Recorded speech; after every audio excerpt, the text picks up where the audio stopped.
Hey everybody, for this painting video, you get to see the full process for this painting I decided to call Conception. I actually painted this on my birthday. February 7th is my birthday, and I thought, you know what, let's do a selfie. Let's do a self-portrait. I think I might do this every year just to see how I get older, see all the new wrinkles pop up. But while I was doing this painting, I had a brand new idea as far as how I could approach my abstraction process, how I could approach color in my work. If you've seen any of my previous videos, you will notice that I tend to like to play around with abstract areas as well as impressionism in my paintings. I like to have intense colors and subtle colors that play off one another. And this one's no different, but I decided instead of having all the colorful areas be very abstract, that is actually where I decided to put all the details. So I start with some very simple base colors, as you can see here, starting with some very subtle colors. Nothing is very detailed. And once I get the general forms figured out for this first layer, using the block-in method to kind of sculpt things into place, I then jump into some color right away. This is all done Alla Prima style, so I'm painting wet into wet for this full process.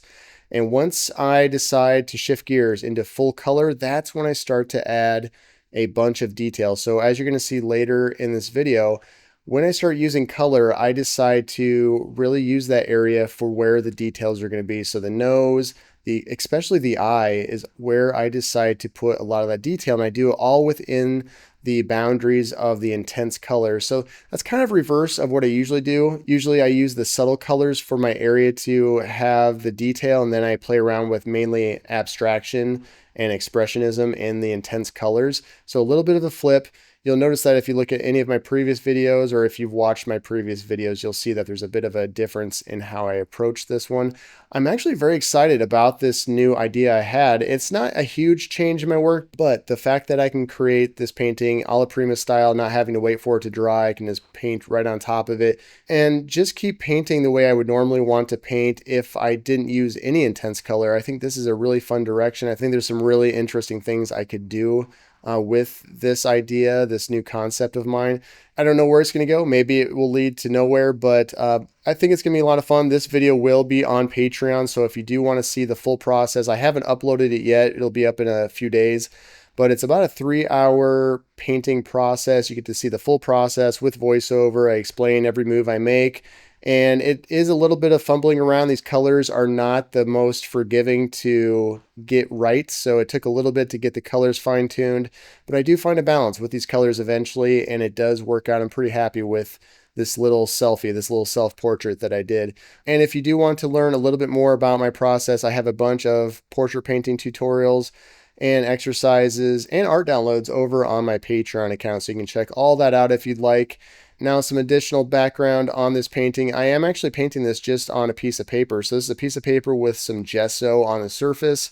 It's a really good quality piece of paper. It's actually some really thick grade paper that I can paint directly on, but I decided to make it a little bit less absorbent. So I end up putting some gesso on the surface, and I'm using oil paints, as I mentioned, I think before. The colors I'm using from bottom to top are ivory black, ultramarine blue, phthalo blue. I'm actually using some transparent oxide red for the first time. I'm really liking this color. And then I have some alizarin claret, some cadmium red, some yellow ochre, cadmium yellow light, and titanium white.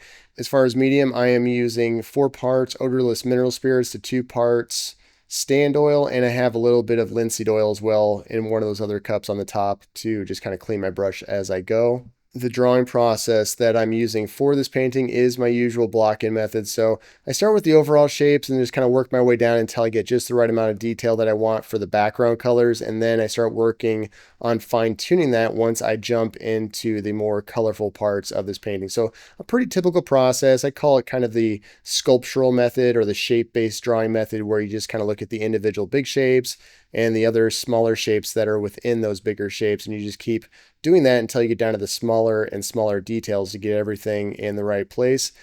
So that is about it as far as a rundown of this painting. If you would like to like and subscribe, that'd be awesome. Now at this point though, I think I'm just going to go ahead, let you watch the full process play out for this painting called Conception.